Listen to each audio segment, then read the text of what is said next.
You're listening to the Mind Over Murder podcast.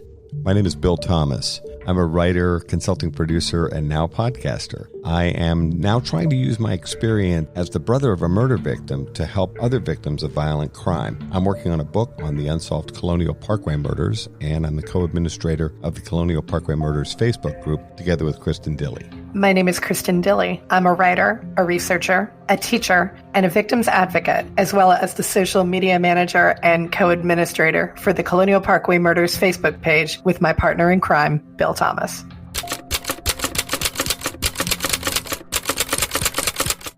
Welcome to Mind Over Murder. I'm Kristin Dilley. And I'm Bill Thomas. With electricity, I might add. Yay! Not in my delivery necessarily, but it is so much easier to do a podcast if you have electricity. What I'm referring to is, of course, the blackout of 2020 here in Connecticut. As a result of what storm? Did you learn how to say it? Isaias, am I saying it right? I still don't know that I am. Isaias or something really, I'm not sure, and I feel like I should know it. We got it, and everybody was fine here in Virginia. I had no idea you guys were going to get the brunt of it. No, and we ended up actually, as a result of Isaias, whatever, that storm. I'm good with giving storms names, but let's try to make them semi-pronounceable. Yeah. And of course, most of what we were seeing about before we lost power was in print, so I wasn't hearing too many people say the name of the storm out loud.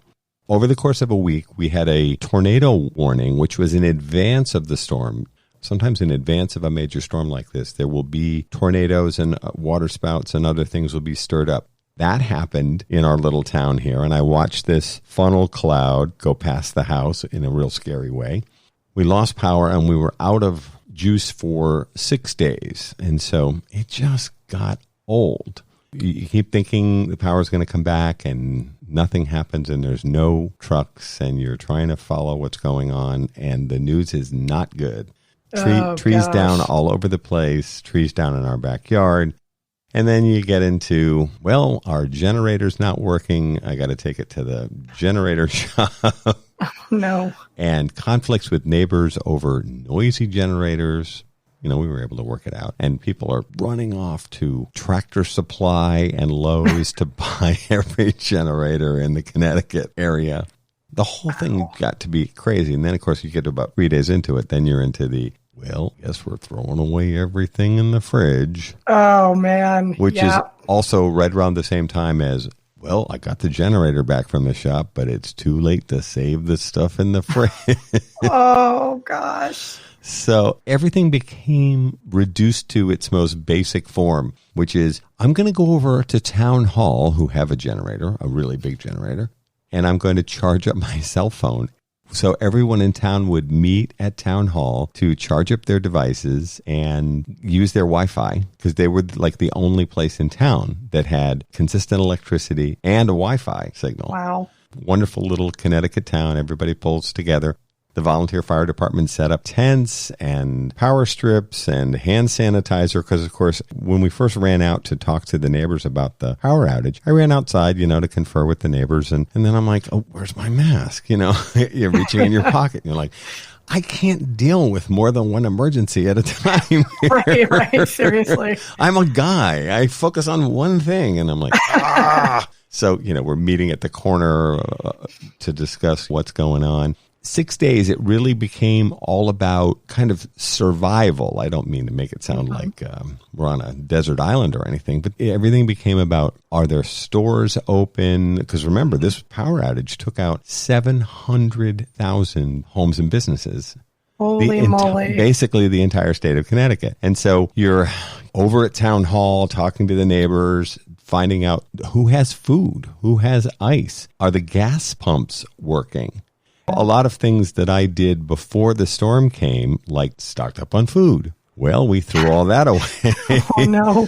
Got some ice. Well, that melted. It's just like one thing after another as you move into day after day. So happy to be back. And apologies to anyone who noticed that we skipped a week.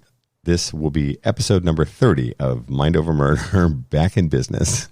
And for our 30th episode, we have one of our favorite guests, the man, the myth, the legend, retired supervisory special agent James R. Fitzgerald, a.k.a. Fitz. Yeah, it's a good one. I think you'll enjoy it. It's all about the Unabomber, and we get the real inside scoop. It's a two-parter, so you hear the first part this week, and it really is very interesting. And once we had power back, I was able to listen to it again, give it an edit, and it's ready to go. And we are psyched to be able to share that with you. And if you are pleased with what we are doing here on the show, and we hope that you are, because we have a lot of fun doing this, please make sure you leave us a 5-starred rating and review on your preferred podcast platform. That's hard to say with all those P's. It really is. But we appreciate any time that you can take out of your day to give us a rating or a review, or preferably both. We started our new feature with DNAsolves.com and Othram Labs with featured cases. There were all kinds of developments this week in the forensic genealogy world. And so we urge you to check out DNAsolves.com, their new and improved website. They are adding new featured cases that they are working on that we will also be featuring in the coming weeks. Check out our social media platforms where we've been talking about some of these developments. So without further ado, here he is, the man himself, James R. Fitzgerald. We hope you enjoy this conversation with Fitz about the Unabomber.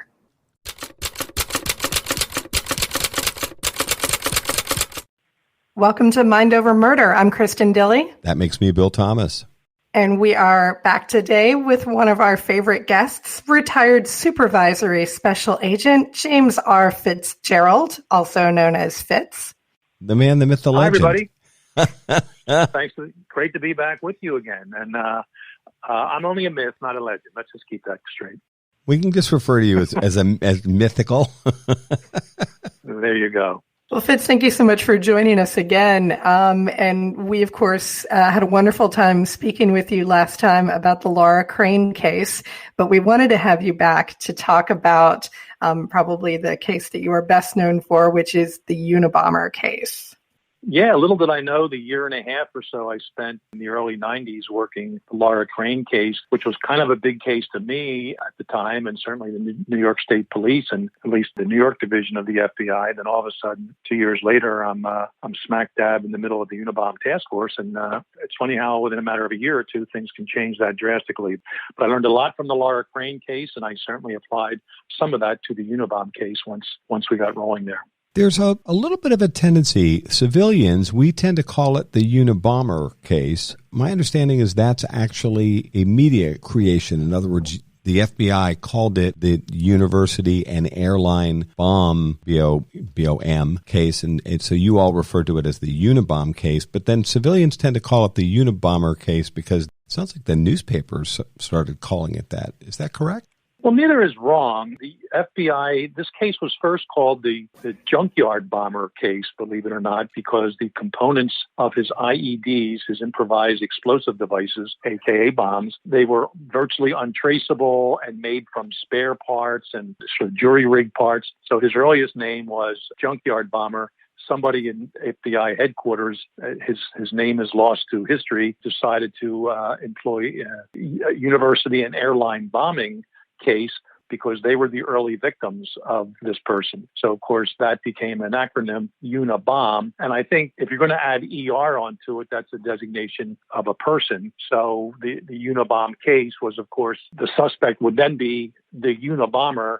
And I'm not sure who first coined that phrase or that term, I should say. But either way, either you can say the Unabomber case or the Unabomber case. Doesn't really matter. Everyone pretty much knows to what what's being referenced.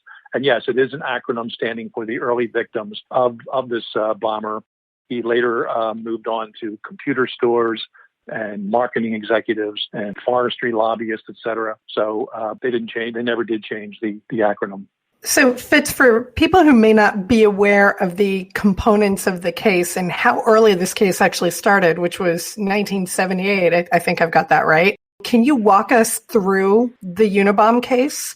Who was this guy? Where did he start? Just kind of walk us through and give us an overview of the case, if you would. It did start in 1978, where a package was left in a parking lot of a college campus in Chicago. it was later determined that it was supposed to be mailed. It had a return address, a primary address, and a bunch of stamps on it. But it was about, a few hundred feet from a U.S. postal mailbox. And it was determined that the box would not have fit inside the slot. So that was with the first device. The later to be called Unabomber actually made a big mistake. He designed it too large to put in a traditional mailbox. So that's why it was put in the parking lot. Somebody picked it up, took it to the professor who was on the return address, and lo and behold, it did detonate. Fortunately, nobody was seriously injured. So that was the first bombing. I believe that was May of '78. And then 4 more occurred, either placed in the Chicago area or mailed from a Chicago post office box or post office, area zip code. And that's when it all started. Then it continued through the early to mid 80s. With the Unabomber's first homicide, not until his 11th bombing in 1985 in Sacramento, I believe. Then a few more bombings at universities and airlines. In fact, in 1980, going back again, an American Airlines flight was almost taken out of the sky mid-flight because the altimeter hooked to the device, in fact, caused it to detonate. And it did blow up in the cargo hold of the ship. Of the aircraft, I should say, and smoke came through the cabin with the passengers and the crew.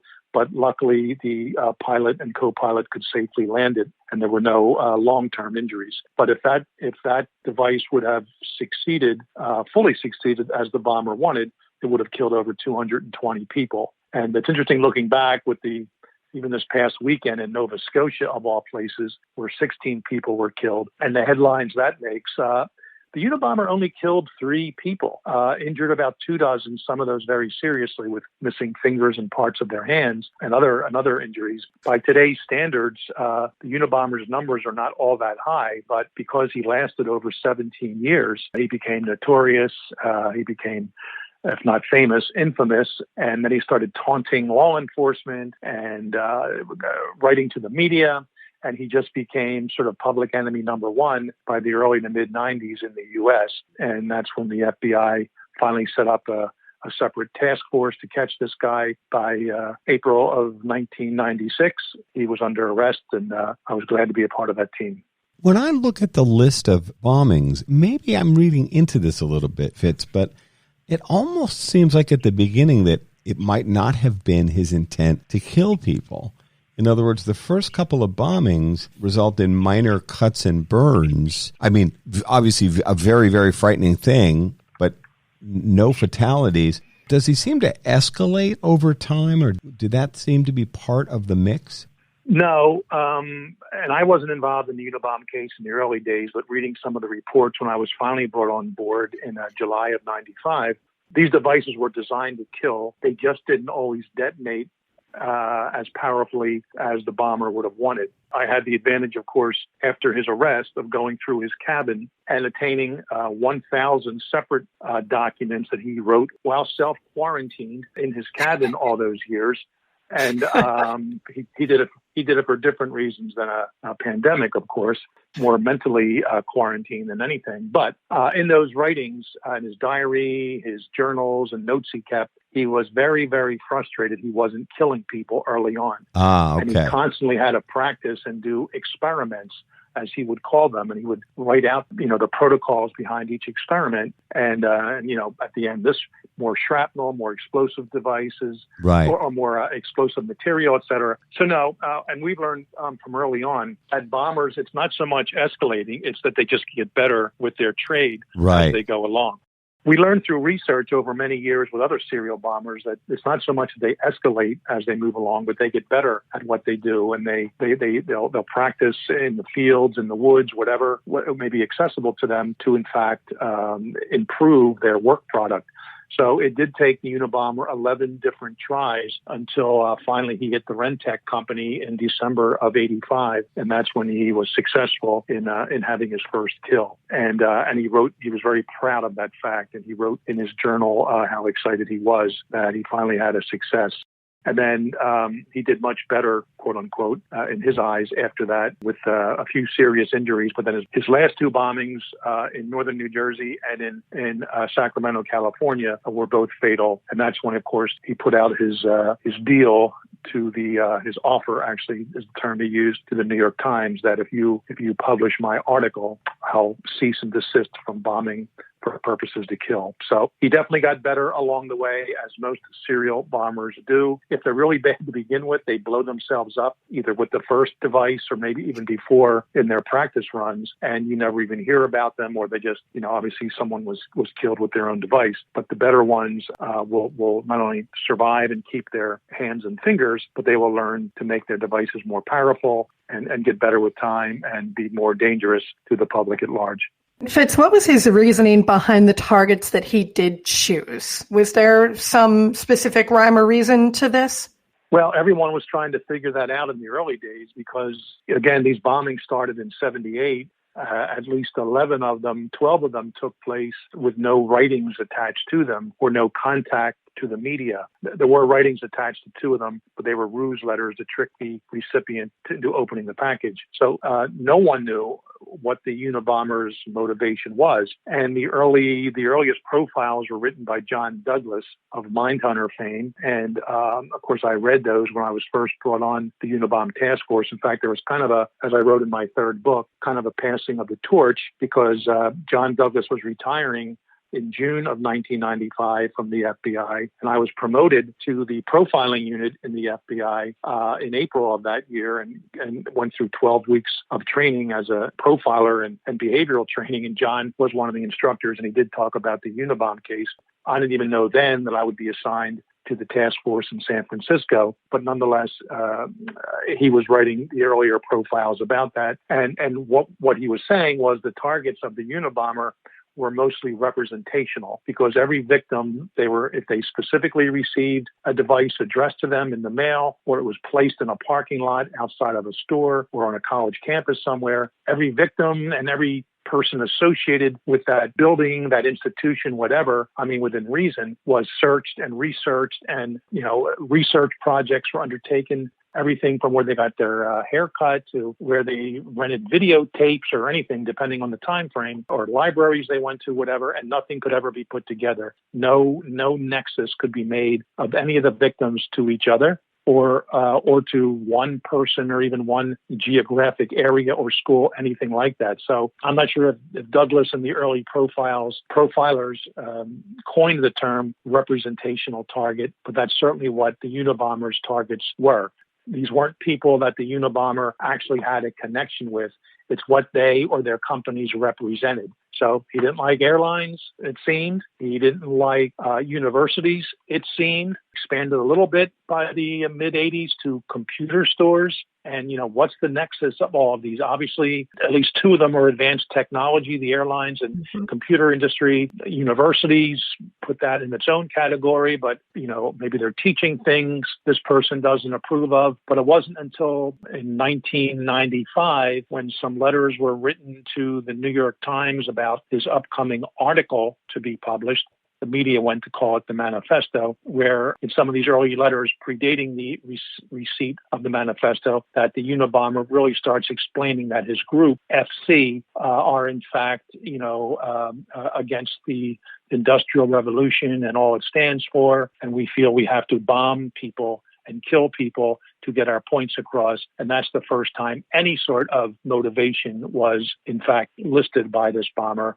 And it was, again, anti-technology, anti-industrial revolution, anti-modern times, certainly in the West. And this person and his group was, ostensibly against it. And again, they had to put bombs out there and mail them to people and place them in locations to get their points across. So and to this day, there's no one victim of the Unabomber that can be tied to him directly. Turns out that one or more of the devices were at Berkeley, and he was a professor at Berkeley, meaning Ted Kaczynski, when we eventually identified him.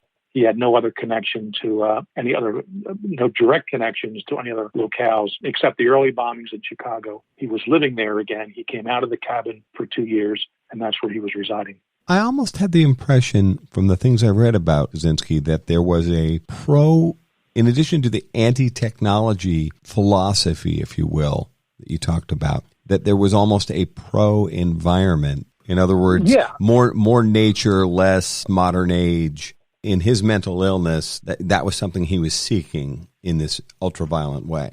It was. And in fact, his ultimate solution, if you read through the entire manifesto, which is long. I did probably 100 times in whole or in part, but his ultimate solution was that society as we know it should be basically disassembled, and we should go back to being not an industrial society, but an agrarian society. And we should be living in tribes of no more than 30 people, and we should be living off the land, and we can be hunting animals, what have you, and growing our own crops. And that is the way that humankind is meant to survive, is meant to prosper, not with the crowded conditions of the large cities and being affected by big government, big business, leftists, fields of psychology and psychiatry, all of these that, of course, FC, this group, which we were convinced, Douglas was, and so was I when I got on board. It was only one person, but it's written in plural a sense, so that this FC group was against all these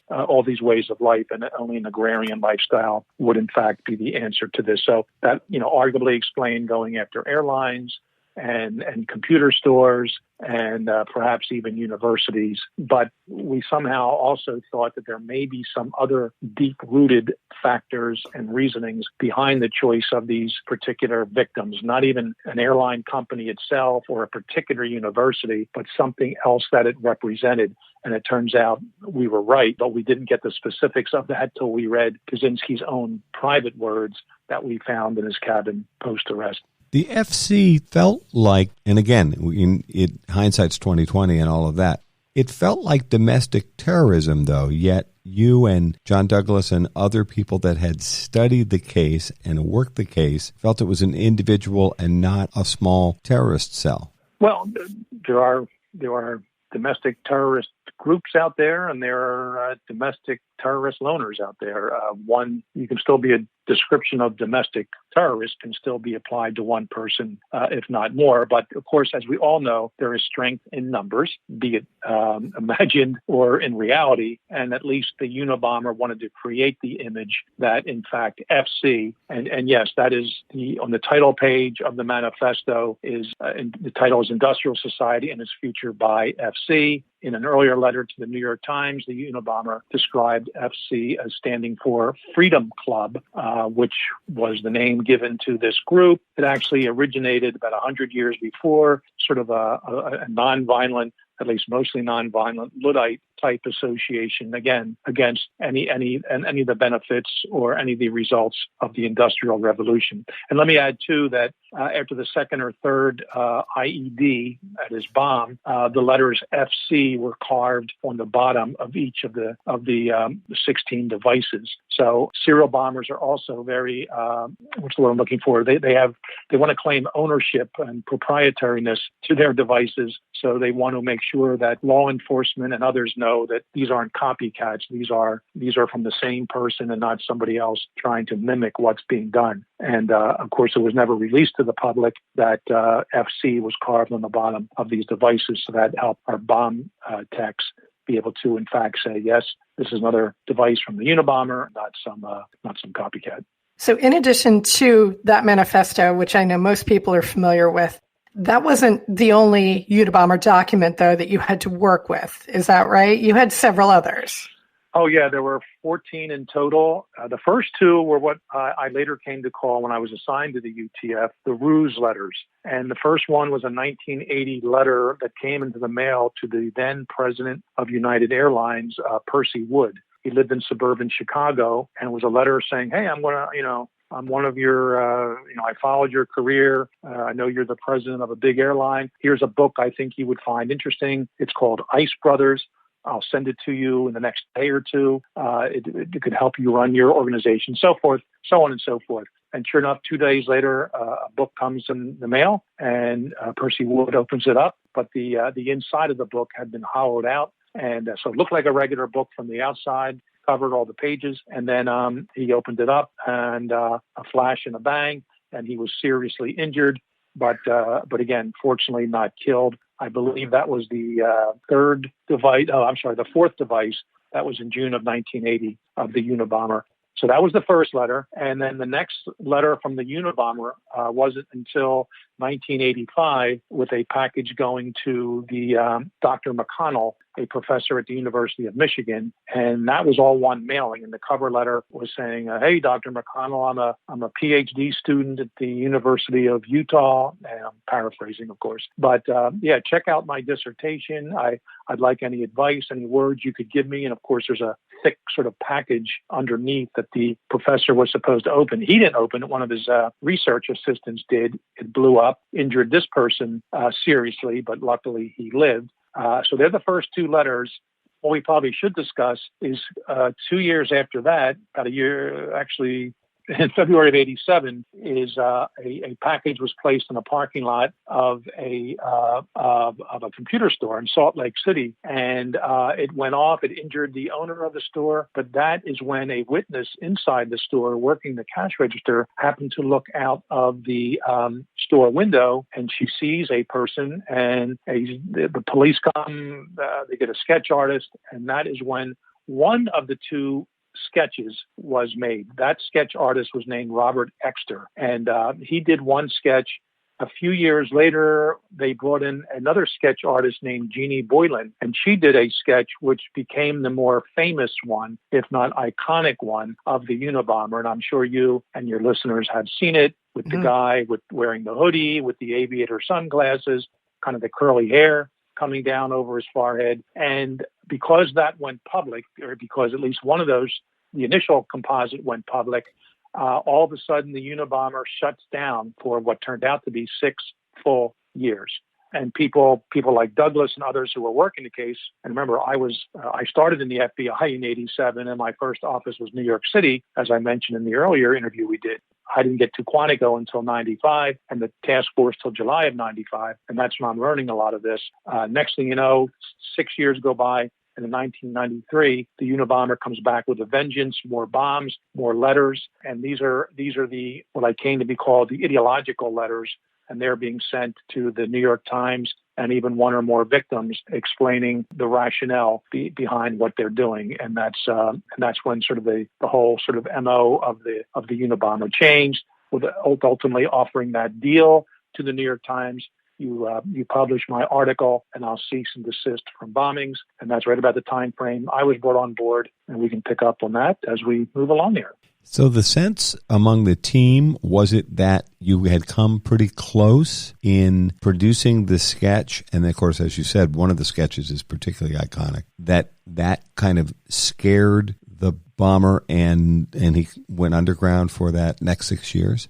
Yeah, and I learned in my New York days and even as a police officer before that, and certainly in my profiling training, if, this divides, the truly, mentally deranged from those who still can think cogently and think on their feet and alter left or right if they have to. This means that this person was not doing this for money, was not desperate. It's obviously not a sexual crime where some sort of need-driven behavior is driving it. He thinks he almost gets caught in 87, and he has enough wherewithal and enough impulse control, if you will, enough control over his psychological makeup, again, if you will, that he can cease and desist his own behavior in this regard. And as I learned later, reviewing this case, the people who were working this case, the Douglas and others investigators, were thinking, all right, what happened to this guy?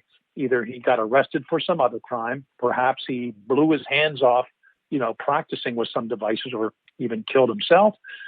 Sometimes, like in the case of BTK, another serial killer, he sort of got married, had some kids, and he slowed down a little bit, or at least for a few years.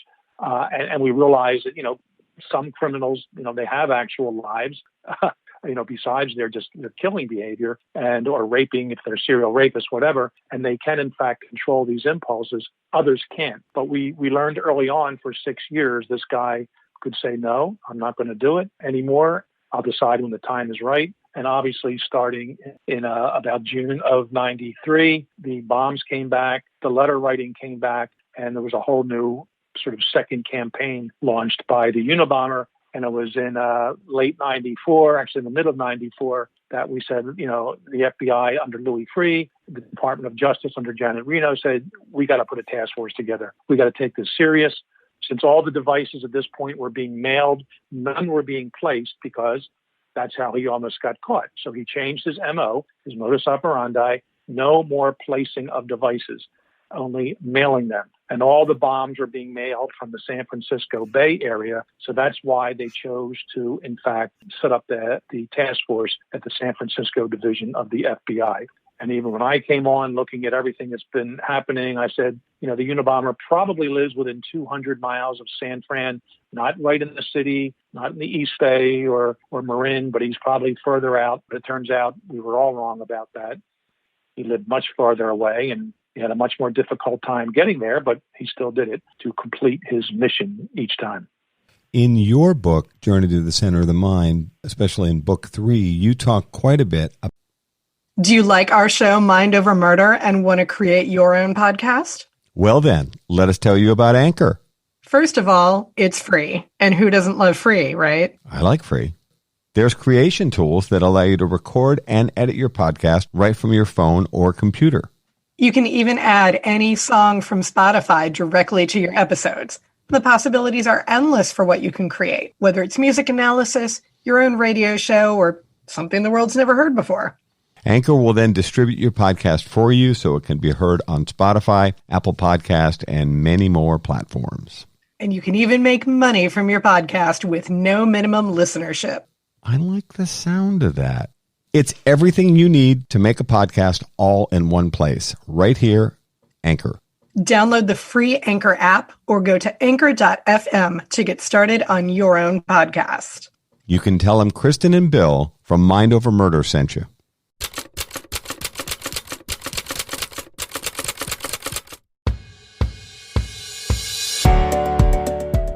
One of the most frequent questions we're asked here at Mind Over Murder is, how can I help?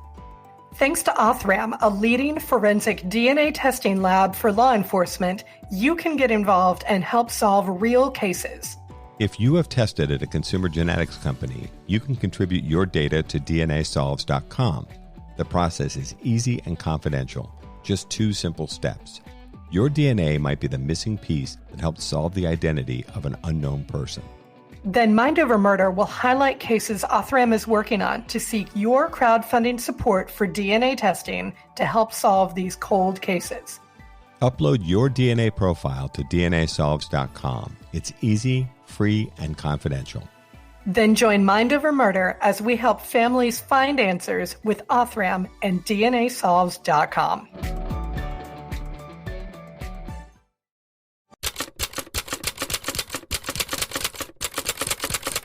About the Unabomber case. And then in the movie version of the story, where, there's a fictional version, but based on you, we do see him climbing on a bus, is my recollection from reading and watching the movie. And he would take these long, long rides from his isolated home in the woods to the Bay Area to send these packages. What distance was he traveling?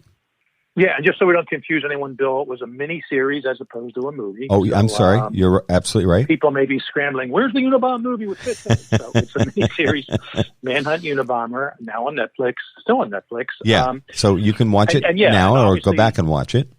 And he did. He was so bent on, he never mailed when he did mail items, he never mailed them from anywhere near where he lived in Lincoln, Montana. And there's a post office right in his town, but of course it would make no sense to mail anything there, either letters or IEDs. So he would travel to either California or Utah to either mail or place his devices. Just a little bit of a background on Kaczynski. He was a Berkeley, grew up in Chicago, went to Harvard at 16, had his PhD at 25. And he was hired right away at University of California, Berkeley, to be a math professor. He was a genius in mathematics. And he spent 2 years there, then just got frustrated and quit. And he decided he first wanted to buy property in Western Canada, but the Canadians wouldn't give him a visa or permanent residency, whatever they would call it, and probably a pretty smart move on their part back then. So he decided to move back to the States, found property in Montana, 3 acres or so on the side of a hill, and he built his cabin there, and he lived there from 72 to 78, 6 years by himself. And I should say the cabin, 10 foot by 12 foot, no running water, no electricity, just what it was. He could live on $200 a year. He would help some of his neighbors dig fence posts or do other odd jobs around their properties. And he could live on that. He'd buy himself some sugar, flour, ammo for his .22 rifle. And that's about all he needed. However, in the latter stages, especially in like stage 2 of his bombing campaign, starting in 93, he needed more money. And he implored his mother, who was now a widow, living in, they were in the Chicago area. She moved closer to be by her other son in upstate New York.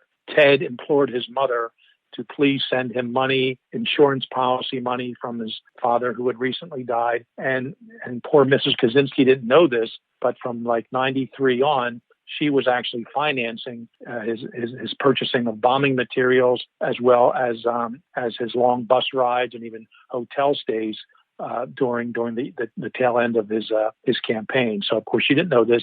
It's not her fault, but he was receiving a few different checks from her for like $1,000 each, and that's what helped finance him at the very end there. So that was his lifestyle, and that's what got him by. He didn't seem to mind the long trips. And can you imagine carrying not just your clothes in a backpack or a duffel bag of some sort, but you're going on about a 1,500-mile bus ride, give or take, carrying a live improvised explosive device. And I mean, it wasn't quite triggered yet. He had a safeguard system within it, but still pretty scary nonetheless that the bus didn't blow up, he didn't blow up, and he managed to get it not only to his ultimate Bay Area location each time, but also get it into a mailbox where it fit. And it traveled through the mail without detonating until it finally was opened up by the particular victims and the spring mechanism was released. And that's when the fuse was lit. And of course, it triggered the explosive material and the extra shrapnel that he was building into his devices at that point in time. And shrapnel is designed for one thing, and that is to rip flesh. And that's what he wanted done. And he was very successful at the tail end of his career in doing so. You know, the miniseries did an excellent job really bringing all of this to life. You know, you do get to see Kaczynski's cabin and how he lived. And even I do remember one of those very harrowing bus journeys where you're sitting there going, is this going to explode? Is this going to explode? He's got a live bomb in his lap. Is this going to explode? So they did a really excellent job on Manhunt Unabomber. I really can't commend them enough for the excellent work that they did. And actually, since we're on the subject, what was your involvement in Manhunt Unabomber? Well, yeah, thanks for those words. I think they did do a very good job on the series. I think Sam Worthington portraying the Fitz character, that's me, and Paul Bettany portraying Kaczynski, the Unabomber, they 2 A-lister actors that did great jobs there. They hired me as consulting producer. My good friend Jim Clemente and another friend of ours, Tony Gittleson, came up with the early storyline of it. Basically, the early storyline, if anyone's read the final chapter in my book, chapter 20, about the Unabomber case, it very closely mirrored that chapter in terms of the facts, you know, the chronology of matters. And the series got almost everything right, except the writer and director, despite my protestations, insisted on scenes where the Fitz character is sitting across an interview table or whatever the scenario is with Kaczynski. Kaczynski didn't talk to any law enforcement once he was arrested. He barely talked to his own defense attorneys and defense investigators. The series people felt they had to put those scenes in. They wanted to bring these 2 actors together. They wanted to have the mano a mano between Fitz and Kaczynski. And again, I protested. I argued. I didn't even return their calls for about a week when I first read those scripts, but I lost and it went in. I protest. Oh, yeah, you know, Metro Golden Mayer and, you know, MGM. Well, the grandson of the original Goldwyn was the guy I was dealing with. He's a nice guy, but I just wouldn't return his emails or calls for a week. I was so mad at him. And this is a pretty heavy duty guy in Hollywood. And again, a nice guy, but he said, Fitz, this is how we're telling the story. We have to make an emotional connection for the audience and this, that, and the other. Like there wasn't enough drama in the real life story to start with. Well, Bill, you're right. And I remember working the Unabomber case, and especially when I was arrested and I was up in Montana for 2 weeks going through the cabin every few days and all this new evidence. And I said to a number of people, boy, someday there'll be a movie about this, and they don't have to make a thing up. It'll be 100% accurate, exactly how it happened. And here I finally get involved. Clemente and I and our friend Tony, we give them this sort of a draft of our idea. Oh, this is great. This is Discovery Channel. Yeah, we definitely want to do this. We're on board. And then they fire those two guys, hire me as consulting producer, and then bring in other writers and say, yeah, we're going to change things around a little bit. But oh boy, I'll give them, to their credit, I was supposed to interview Kaczynski in 2007 in prison. It's a story in and of itself. I do include it in my third book. And I wrote out a bunch of questions I was going to ask him.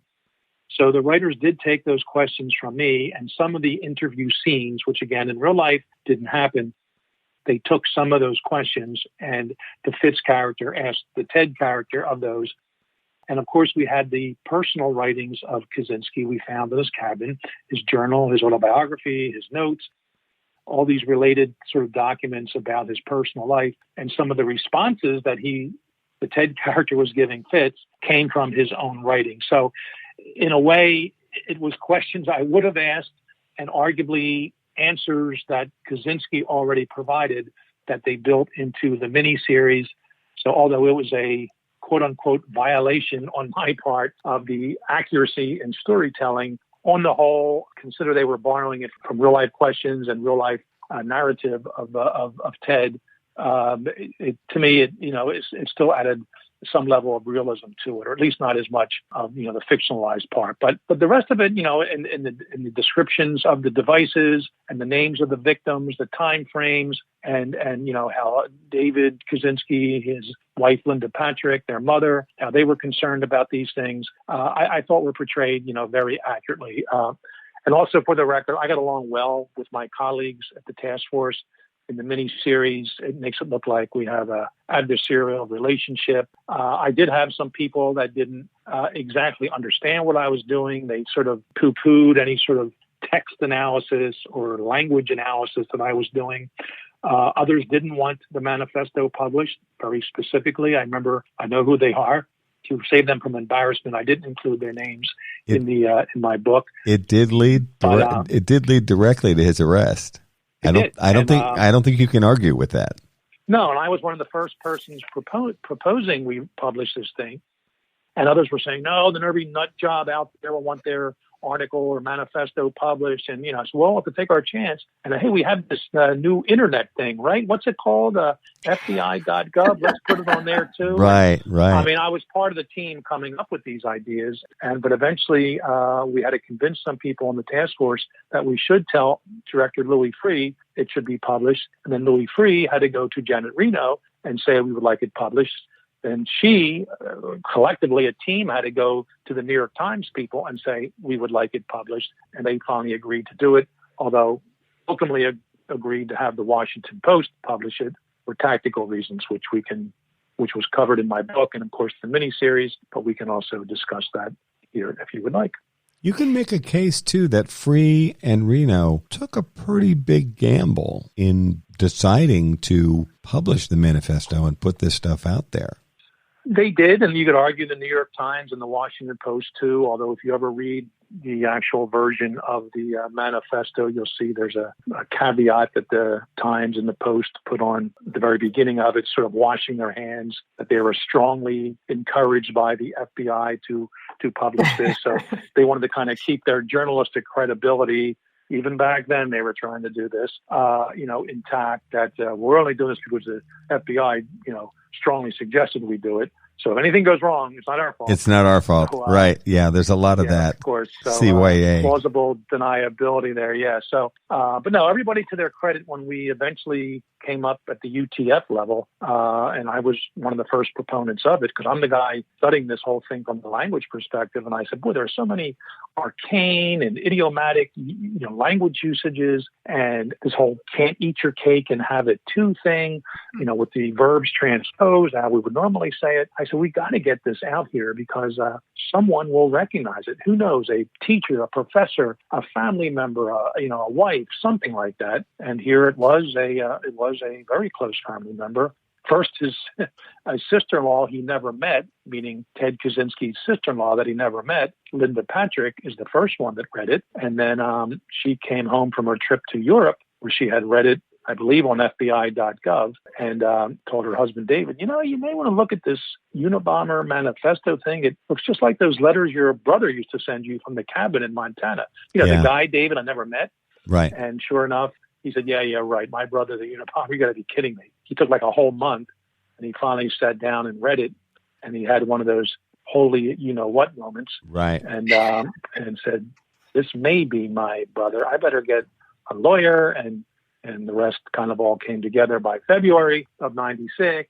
And that's when I had left the task force in December of 95. And the miniseries makes it look like I was fired or thrown off the task force. I wasn't. My bosses in Quantico wanted me back to work other cases. That's where I was originally hired to. I mean, it's all the FBI, but I was promoted to the profiling unit. And there's other serial cases of various types that they wanted me to work. And here I am focused on this one big case. So I come back for about 2.5 months. And the whole time, the UTF folks are sending me documents. Hey, the manifesto better than anyone. Look at this guy's writings. No, not him. How about this guy's writings? Nope, not him either. Finally, I get a 23-page document as accurately portrayed in the series. And I look at that and say, I call back the UTF people and say, you've got your man. They said, all right, Fitz, you're coming back out here. And that's when I went out for the second tour of duty, so to speak, at the UTF. And that's why within about 6 weeks of me showing up there, we had Kaczynski under arrest. The document where you called your colleagues and said, you've got your man, what was that document? I was kind of considered the language guy. I wasn't a linguist yet. I had my master's in psychology at this point, but I had not even started classes, didn't even think of another master's in linguistics. But I went out there, and for whatever reason, I just focused on the documents, and they liked things that I was finding, including in the second document from 1985, reading it straight down the left-hand column. I saw the words, this is the letter to Dr. McConnell. And no one had ever seen this before, but it's spelled out, Dad, it is I. And I presented that to the special agent in charge, Jim Freeman of the UTF. And he said, no one's ever seen this before. How did you know about this? And I just said, I knew about it because I used to do that myself when I was a police officer. And I had some a boss or two that would upset me. They were basically harassing me. And I would send them typewritten memos. Not easy to do this, by the way, where you format it. So the left-hand column reads, eat something, go blank yourself, or drop dead. And that was my little way of getting back at a little up on it. Twisted joke. And there's actually a literary term for that. Edgar Allan Poe used to do it, E.E. Cummings, and I forget the name of that particular literary device where you write a message in the left-hand along the left-hand side. So you were in good company. I was. Good literary company. Yes. And so I saw that in his eye from this 85 letter that, of course, been sent to the laboratory for fingerprints, everything else, but nobody broke it down like I did. And they said, Fitz, I know you're a profiler, but we're putting you in charge of all the language, all the letters, the manifesto. It's all related anyway, right? I said, I guess so. So, Bill, to answer your question, I'm looking at, we had 2,500 suspects by December of 95. Some named, some unnamed, some only described as riding, the BART subway system in San Francisco or the New York, transit system, whatever. But other names would come up and we'd get some known writings of them. And I would look at them. And again, I was not an expert, certainly not in linguistics at this time. And I said, no, I just don't see it. So I'm finally home. I'm in back in Quantico. I'm working cases, and I get a phone call. Fitz, we've got a 23-page document we'd like you to look at. And, I know you have your dog-eared and fully highlighted, version of the manifesto. Could you compare it to that? Let us know what you think. Oh, sure. Tell me, well, what's the background on this one? Yeah, we're not going to tell you this time, the background. Can you just look at it? Oh, well, okay. It's sort of an unusual approach, isn't it? It is, because every time before, hey, we got a guy down in New Orleans, and he used to do some bomb work in the military, and he got arrested for this, or, his ex-wife called about that. And I can't tell you how many ex-husbands were getting called in to be the Unabomber. Yeah, exactly. And of course, we had to, still look at these guys and search them out, whatever. Mm-hmm. And some of them we'd get, either school papers from them or letters they wrote to their lovers or whomever. And I would just say, it's not there. This guy, this Unabomber guy, he makes no mistake. There's never a mistake in his writings. And either punctuation or spelling, you name it. There's some typos that he X's out. But remember, we all knew he's writing with a 1932 Smith Corona typewriter, and his copies are from carbon paper. So it's obviously low tech. A guy who's anti-technology can't go use the local Kinko's copy machine or a word processor, printer, whatever. So he had to do everything on his own in his cabin. So all these other people, not him. Yeah, this guy, you can keep surveilling him, checking his mail, but I don't think it's him. Finally, mid-February, I remember it was the Friday before President's Day weekend of that year. And there have been some major snowstorms along the East Coast that winter. And I was just in Quantico a lot, and in the FBI Academy in our offices. And this thing finally comes in. I look at it. All right, one more letter, 23 pages, interesting. And I start going through it paragraph by paragraph by paragraph. And the first thing I'll notice is, besides the similar wording and the similar topics, is in this 23-page document, they're actually listed in the same order as the manifesto. But of course, the manifesto is greatly expanded and extrapolated upon, because again, the manifesto was 56 single-space typewritten pages, 35,000 words with 26 notes at the end. And now I have this 23-page document, much shorter, but the topics and the wording is basically almost identical. So you're seeing like a truncated version, a short version of it. It's the same ideas. It looked like the outline for the manifesto, although written in paragraph form. Right. So I finally called back the boss in San Francisco at the task force, and they said, Fitz, what do you think? I said, it's one of two things. Either this is an elaborate sort of forgery / plagiarism, where someone got their own copy of the manifesto online or from the Washington Post, back last September, and they just sat down with an old typewriter, old paper, and just sort of summarized it. Mm-hmm. And I was interrupted, said, Fitz, we know that's not the case. Right. And I said, well, then you've got your man. Now, at that point, did they begin to tell you where they got the doc? No. I then asked, okay, well, boy, interesting. We may be onto something. Can you tell me what you know? Negative. We can't do that. You come out here and we'll tell you when we pick you up at the airport. Okay. They wanted to keep it so secret, if you will. So did you say, I'll be on the next plane? Well, it was a holiday weekend. I said, I got to take care of some things here. I said, all right, we'll come out Tuesday. And I did wind up getting there Tuesday afternoon. A person, as I recounted in my book, it was nice seeing the person pick me up at the airport. And then I knew this person, of course, an FBI agent. I said, fill me in. And as we're riding up the 415, as they say, they had the definite article in front of their highways in California. I was told that their prime suspect is a guy living by himself in a cabin in 90 miles outside of Helena, Montana, and he's a former university professor at Berkeley, and his brother read the manifesto, his wife, et cetera, et cetera.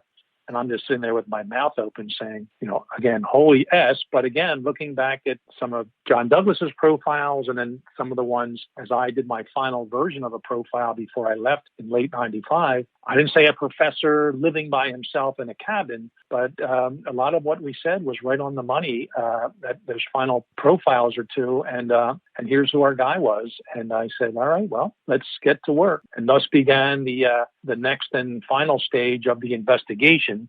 There was certainly more work even after the arrest, but I was working 6.5 days a week, about 12 hours at least a day, to take care of business. I wanted to steer back to something before we move towards the arrest. When I look at the list of people that he attacked, I was always trying to figure out, how did these people move on to the bomber's radar? Because as you said, it made perfect sense, and I think it's solid law enforcement work to be looking for connections, as you said, a school, a university, a place where they may have worked, everything, including the video store where they might have rented their videos. This was something back in the day for our younger listeners who have no idea what we're talking about. Sure. But how do they think all of these diverse people from these different backgrounds, how do they think they moved onto his radar? Is he out in the woods reading magazines about technology and, highlighting names? I mean, did we ever figure that out? 2 words, who's who. You're kidding. He actually used who's who. And you're going to have to explain what that is for the younger people. Of course. So, and maybe some people who don't go to libraries too often, or I am sure now it's online. I haven't checked lately, but no, he was a voracious reader, if you will, and he did have a local library in Lincoln that he could go to, and he would also occasionally go into Helena, and there was a bookstore that he would spend hours and hours, maybe once or twice a month visiting, and he would read current news, current information. He'd find the name of somebody who, for reasons we talked about earlier, they represented something in his life that bothered him. And he would then go to his local library and look at the who's who and get the names and address of the person from there. And we knew, the FBI knew, this is before I was on board the task force, because of some very minor address type mistakes where it may go to, 123 Gumball Street instead of 123 Gumball Avenue, because the mistake was made in who's who. And they found about 4 examples of that with different victims, with different mailings. And they realized these were all consistent with who's who. So the FBI knew that the Unabomber was, and there's no online back most of his days, no internet. So they know he was going into a library and using this big, thick book. If you can remember, and for the younger people out there, it was a reference book that you couldn't check out. They had it in the reference section of the library. I think it was always, as a little kid, I remember going into the library and what's the thickest book you have here, man? Well, it's over here. It's who's who. And the thing was about, 8 inches thick. And there was always at least 2 volumes, maybe 3 of it. But again, it wasn't designed to check out.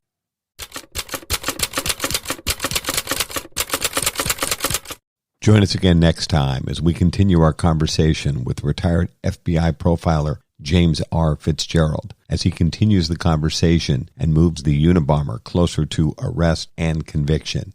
Thanks for listening to Mind Over Murder.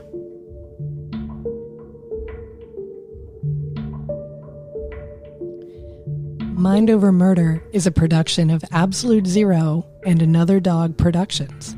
Our executive producers are Bill Thomas and Kristin Dilley. Our logo art is by Pamela Arnois. Our theme music is by Kevin MacLeod. Mind Over Murder is distributed in partnership with Crawl Space Media. You can follow us on Facebook, Twitter, or Instagram. You can also follow our page on the Colonial Parkway Murders on Facebook. And finally, you can follow Bill Thomas on Twitter at BillThomas56. Thank you for listening to Mind Over Murder.